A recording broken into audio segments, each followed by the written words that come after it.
And welcome back, rugby fans, to Rugby411. As always, I'm your host. My name is Joshua Shibata, and this is the 2026 Major League Season, week number 2 Power Rankings by Rugby411. And what an exciting week of rugby we had. Even though we've been reduced down to 6 teams this season with only 3 games per weekend, it was a really, really exciting weekend and a whole lot of movement in the power rankings. Last week, we had history in the making with Charlotte Anthem not only getting their first win, but their first time ever being ranked first in the power rankings. Does that continue this week? A little bit of spoiler, it doesn't, but there is another history making occurrence in this week's power rankings, so we'll get right to it. If you've never seen my power rankings, again, I always want to stress, are based not on the records of the team or who is on top in the standings. It is based on what is happening on the pitch, who you beat, what teams lose to what teams, and how you do it on the pitch and where exactly, because we know that home pitch advantage is such a thing. So if a lower ranked team beats a higher ranked team, that lower ranked team will move up higher in the rankings. That higher team will jump down pretty low, and that does happen here. And if you win away, it's worth a lot more than if you win at home. So again, these power rankings don't necessarily reflect what is exactly going on in the overall standings, but it's pretty close, So at the end, hopefully at the end of the season, this will reflect pretty closely to what the final standings are as well when we head into the playoffs for the 2026 season. Now, let's start with the very first match that we're going to talk about. We usually start with the bottom ranking, move our way up. So, history happening right here. For the very first time since we've been doing this power rankings, the reigning, defending, three-time MLR champions, the New England Free Jacks, are all the way at the bottom at number 6. How did this happen? Well, man, you got to talk about the California Legion after losing to Anthem, giving Anthem their very first win in franchise history. California Legion bounced back with a dominating performance, 43-5 over New England. Honestly, I was very impressed, and I have to admit, I did not think the California Legion would bounce back this well, but they really did. It looked like a night and day team. Honestly, New England looked very much like the Legion did the first week. New England had a lot of penalties. There was a lot of... It was not a fluid running team like it normally was. Maybe the loss of Jason Patros is a huge factor. Maybe because this is the first match of the season. California Legion had a match under their belts. But New England had 10 penalties in the very first half, which is huge. And Legion took advantage of that. Let's start over with the match. First of all, Legion scored off of 2 tries with Joy Taufuete, who has been phenomenal already for the Legion as hooker. The first try, we had our very first RRS, which, interestingly enough, the referee review system uses the same shape and symbol as TMO. So kind of interesting that they haven't figured out like a different symbol for it. But I'm going to mention my thoughts exactly on the effectiveness of the RRS in a later match because it really does come into play. California looking very aggressive in this game. Again, because of the RRS, it was proved that California did score with Joey Taufuete. And then Colby Min, man, he has been lights out. Correction, Colby Min has been money for the California Legion. Not only was he the man of this match, scoring 18 points and a try, which he scored early in the first half, but he was the player of the week by MLR. Just phenomenal. He has been a real big player so far for the California Legion just week 2, replacing a guy who was the top point scorer for the entire league in and Christian Lealifiano. So when he did not re-sign with the Legion and they brought in Colby Min, I was a little skeptical, but man, Colby Min has been money for the Legion. New England getting a lot of penalties, I mentioned before. There was a team challenge by New England at the last 30 seconds of the first half. New England lost that challenge. So the first time that we had a team not only lose a challenge, but because the ruling is if you do a challenge in the last 5 minutes of the first half or the last 5 minutes of the entire match, you lose all of your challenges. You don't just lose the one, you lose the two challenges that you get. So that was a little interesting wrinkle that New England had. And then unfortunately, Lance Williams gets a yellow card because, and I gotta mention this, the referee for this match was a little bit of a party pooper because Lance Williams basically just rubbed the head of a New England player. That instigated a little bit of a push and shove, and Lance Williams had to pull apart a player. No punches were thrown this time, unlike last time when Joe Mano threw a punch that missed. But just because there was a little head rub that instigated a brawl, we had a yellow card that came out. And later on, when Stephen Crimp scored for the Legion, he kind of did like you didn't get a little close up of what exactly the symbol was, but he kind of maybe did like a little no to a defending New England player before I put it down. And you could hear the referee basically warn Stephen, like, hey, we don't need that in the game. Honestly, kind of felt a little bit like NFL referees, the no fun league, and Major League Rugby with this in particular official kind of really making it not a fun game. But regardless, going into the half, California Legion were up on the New England Free Jacks 24-5. New England did score a try right before the end of the half. Starting the second half, interestingly enough, California Legion maybe not exactly knowing exactly how the rules were working, did a team challenge, like literally within the first 2 minutes of the half, and even the ref officials were like, what was this challenge about? We can't do anything about it. So California Legion lost that challenge. So I don't know if the Legion were kind of confused of what was going on or don't know exactly what it was that they were challenging, but that's also the very first time we had a kind of like a no challenge where the Legion tried to challenge something that they couldn't challenge, so they lost the flag. So I think the teams are still kind of learning the system a little bit with this referee review system. An uneventful second half until Declan Laney scored a try for the Legion. He was a really great player in this match. He almost scored a second try before he lost it with a knock-on. But it's great, and it's good to mention Declan Laney because unfortunately Declan Laney suffered a season-ending injury halfway through the season last year for RFCLA. I was at that game, and man, it was pretty bad. We had to stop the game for a while for Declan. He had to have off-season surgery, and it looks like he's great, and he scored a try. So great to see Declan Laney back and being very physical and getting his first try in MLR for him. Ben Sugars then scored a try as well. 10 minutes left in the half. New England came close to scoring, but man, the California Legion defense showed up as well. And again, this match was pretty much all the Legion. 6 tries scored by the Legion. Score again 43-5 over the New England Free Jacks.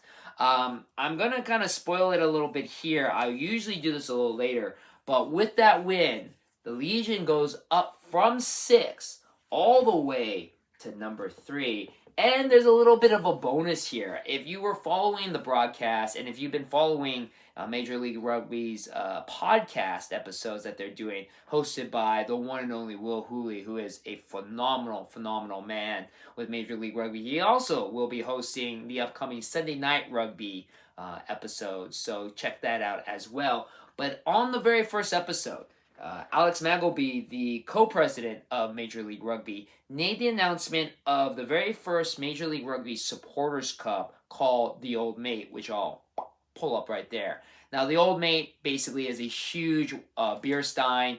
It's kind of like a smaller version of a Stanley Cup, and in it, you could obviously drink beers out of it, but it's a portable trophy that will be contested in every match between the holder of the cup and whoever they're playing against. So I'll explain a little bit about this in just a second.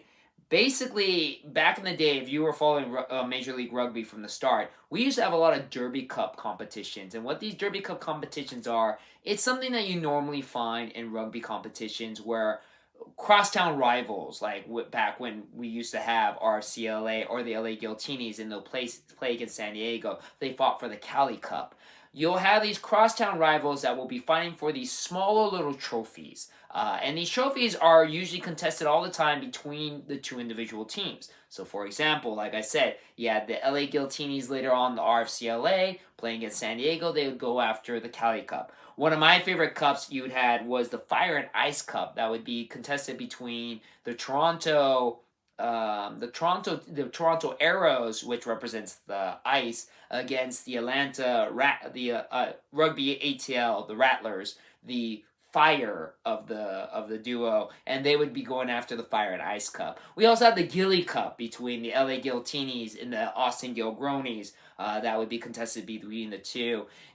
Again, is a fun little interleague rivalry competitions. Unfortunately, as teams started to fall out of Major League Rugby, no more Guiltinis, no more RCLA, no more Rugby ATL, no more Toronto Arrows, all those Derby Cups are gone. So what we ended up doing, what the Major League Rugby decided to do, is they created the Old Mate, which is a traveling cup that, like I said, is contested between whatever team has it and the team that they're going against. It's very, very similar to, if you're familiar with this, the Rayburn Shield and the Utrecht Shield. Now, the Rayburn Shield is a shield that is contested between international rugby teams. It is in honor of Rayburn Place, which is in Edinburgh, Scotland, which is the field where the very first international rugby match ever took place, and that was between Scotland and England way back in 1871. So what happened was an organization decided to go back, retroactive, and had this shield contested between those two teams. Whoever won the team would then have that shield contested between the next team they play against. And it keeps being contested down and down through the lineage until it is now being held by Ireland right now. So it's a fun little thing if you're really into rugby, if you're really into history, to watch the shield bounce back and forth. So basically whatever team Ireland plays against in any international competition, it has to be an international match. That includes Rugby World Cup matches as well. That Rayburn Shield is up for grabs, and if somebody beats Ireland, they will now carry the shield and they will defend it every time they play against somebody. It's the same with the Utrecht Shield. The Utrecht is for the women. That, of course, is in honor of Utrecht, which is in the Netherlands, the site of the very first women's international match between Netherlands and France. Right now, the Utrecht Shield is being held by the Red Roses, the English international team. Now, the difference between the Old Mate and the Rayburn and the Utrecht Shield is that the Old Mate, the Rayburn and the Utrecht Shield are not recognized by World Rugby. The Old Mate actually is. So that's a very cool thing, is that the Old Mate is an official trophy that is being defended by every team that holds it, every match that they have in Major League Rugby, even, I believe, playoff and championship matches.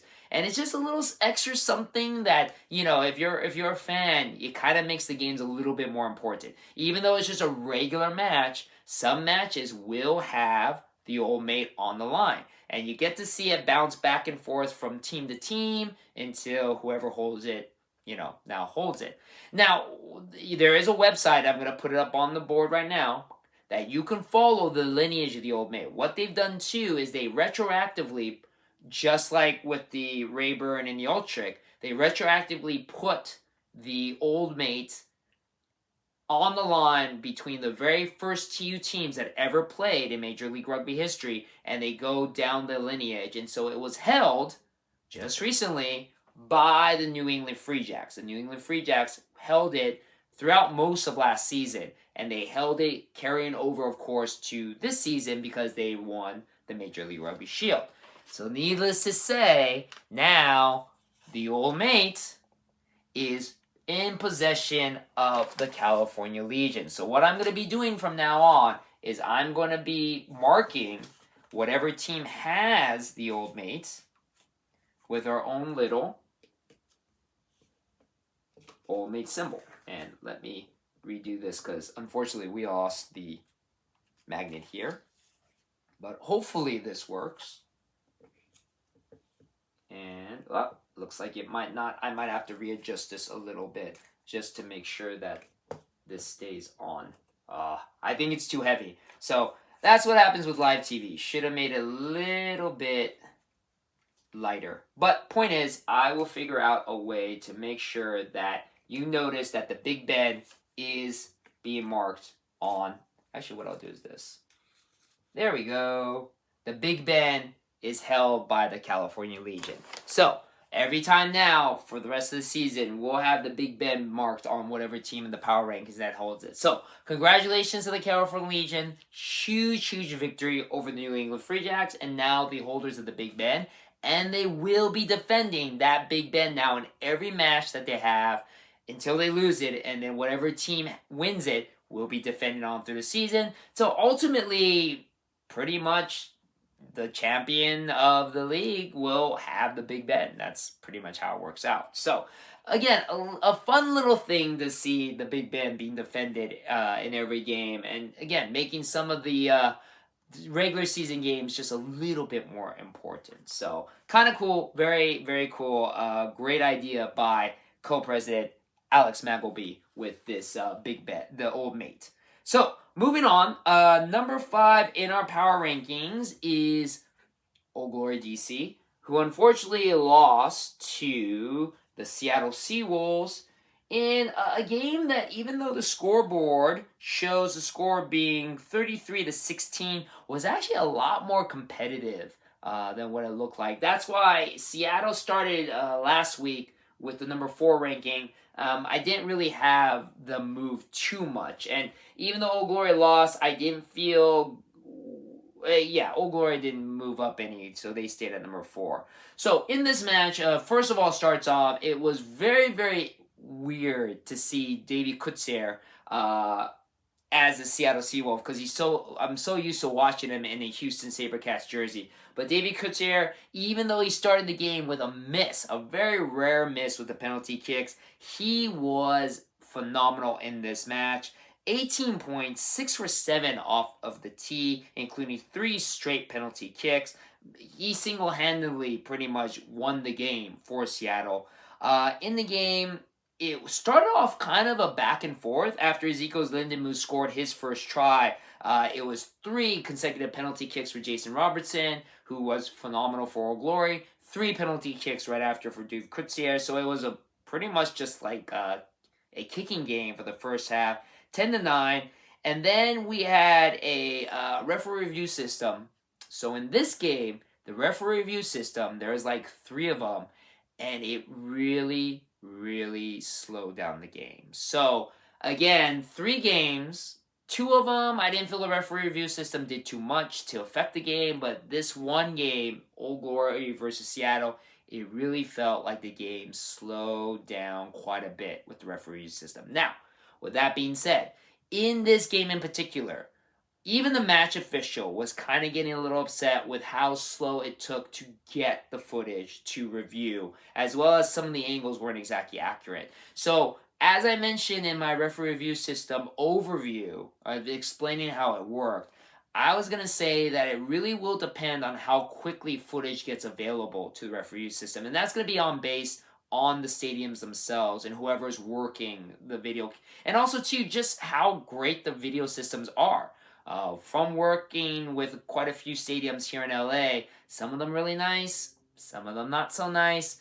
That review system might be really, really horrendous if we're relying on some of the really bad video systems there. So in this case, surprisingly at Starfire Stadium, it was really slow and just was not very good. Also, too, what's interesting is that the mics on the referees obviously are mic'd up so that everybody can hear them in the stadium, But at the same time, you can also hear a lot of the sarcastic remarks from fans. So I kind of made the note, it shouldn't be just RRS. It should be changed to FSR for fan sarcastic remarks. Eh? Eh? Because again, in all the games, literally you can hear every fan throwing out some sort of sarcastic remark as referees are patiently trying to watch the video. You can even hear you can even see some of the match officials kind of reacting with a little smirk, trying not to laugh out loud because some of those remarks are kind of clever. But so that's right now, in my opinion, the referee system, whose job is to make the game faster, really feels like it's actually making the game slower or just as slow if you had the TMO.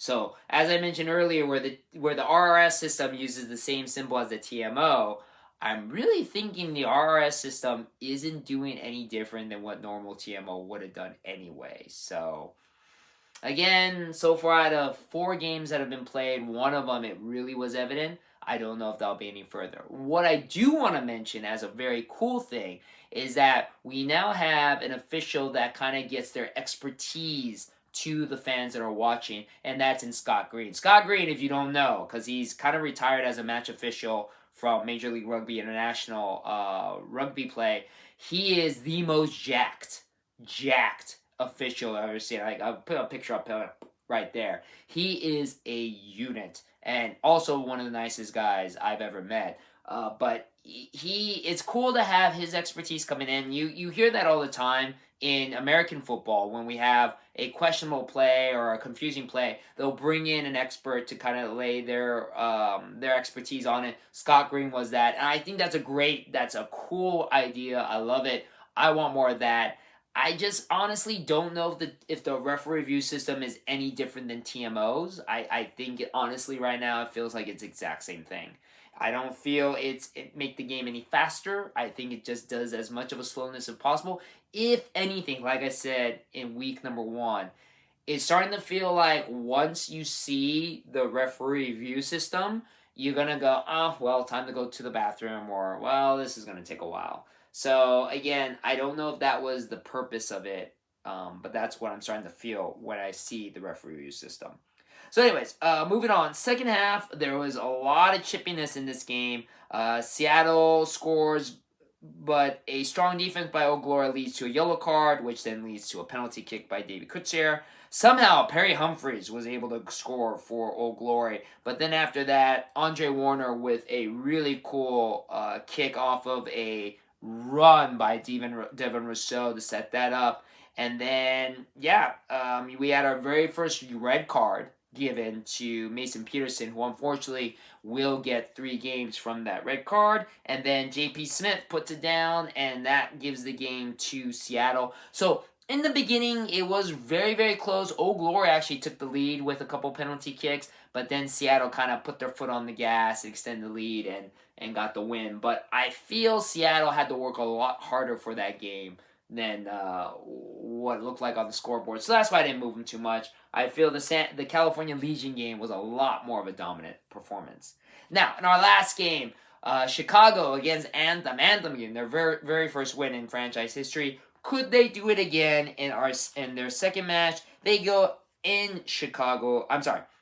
This game was played in Anthem Stadium, Veteran Memorial Stadium, and in front of a lot of eager fans. Chicago, slow game at first, but then Mason Flesh gets 2 tries off the bat as Anthem runs back with Seth Smith, the little Viking, the youngest player ever to score a try in Major League Rugby history. He gets his first try of the 2026 campaign. Tavita Lopetti, though, then strikes back, former Rookie of the Year for Major League Rugby with his try. We get RRS for a high tackle that goes against Chicago. We also get another RRS that showed that what a try was about to be scored by Chicago and unfortunately was called off because of another high tackle, so Chicago got a penalty try. Chicago ends up leading the first half 19-5.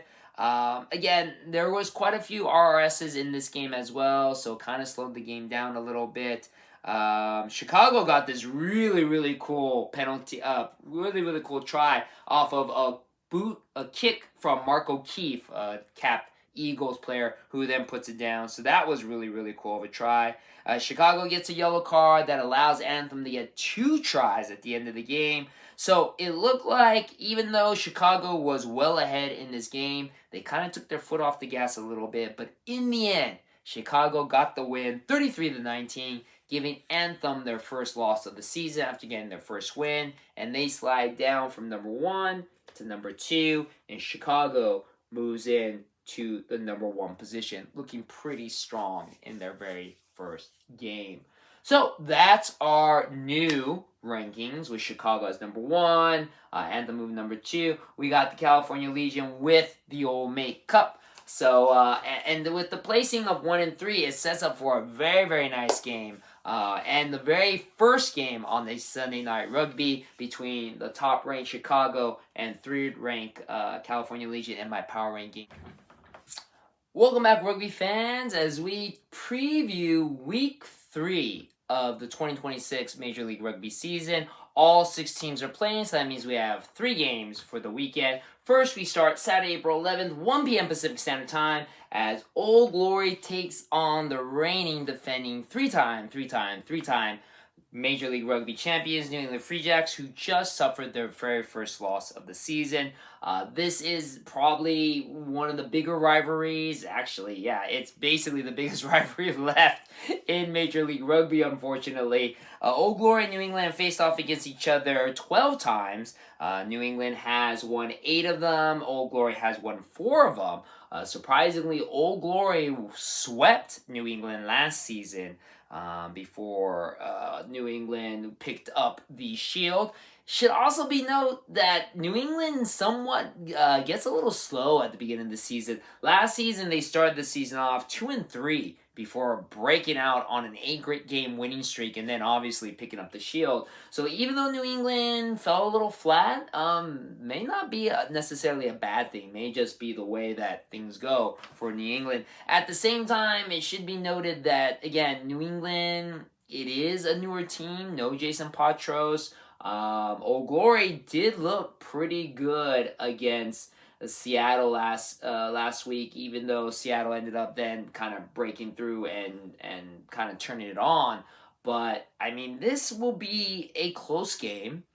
But I got to go with New England on this one just because, again, I don't think they're going to sit kindly on that loss, which was a pretty embarrassing loss, to be honest. Only 1 try scored for them. So I think they're definitely going to pour it on and be a little bit more aggressive with this. So I think New England also being at home, I think they take it away from Old Glory. Then we have a doubleheader on Sunday. First, 1 p.m. Pacific Standard Time kickoff. Seattle Seawolves going after Anthem in Carolina at Veterans Memorial American Memorial Stadium. Seattle, again, coming off a win over Old Glory. Anthem suffering their first loss against Chicago.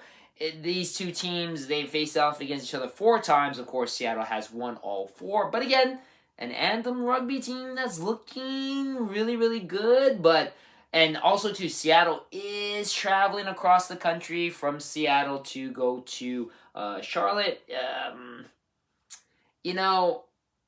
As much as I think Anthem has changed and they look pretty good, I think Seattle is still a pretty strong team and very tough to beat. So I'm actually going to go with Seattle on this one as an away team to possibly give Anthem a loss. But I wouldn't be surprised if Anthem does look better at home against Seattle. And again, traveling from one part of the country, one coast of the country to the other side of the country, it's a travel. So Seattle may be suffering from some jet lag in this match, but we'll see. Then the big one. Not only is this game the very first game to premiere on Sunday Night Rugby. Sunday Night Rugby, the big rugby show hosted by Will Hooley on ESPN+.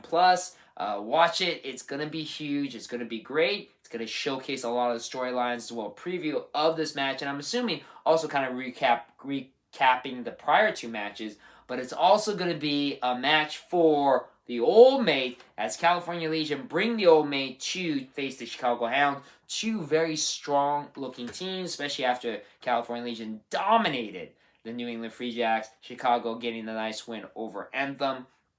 Technically, this is the first time these two teams have ever played against each other.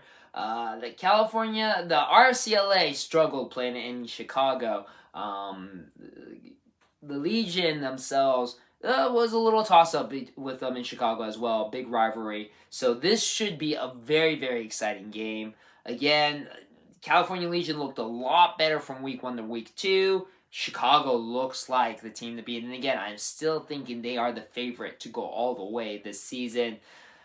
Again, I know I kind of counted my team out last week when they went against New England, but the team looks really good. You know, originally I was going to say Chicago's going to win this one, but hey, let's bring the old mate back home to California after this game. I'm going to go California Legion for this one, beating Chicago. So let me know in the comments who you think will win. Again, check out Sunday Night Rugby on ESPN+. Very first time we're going to have a huge rugby influence show, rugby-centric show on a major network like ESPN+. Again, you could also watch every game on ESPN+, later on demand as well, live and on demand. And yeah, it's going to be a fun weekend of rugby once again. Let me know in the comments who you think is going to win. Let me know in the comments what you think of my power rankings as well. And as always, I do appreciate your guys' support, and I will see you on the pitch.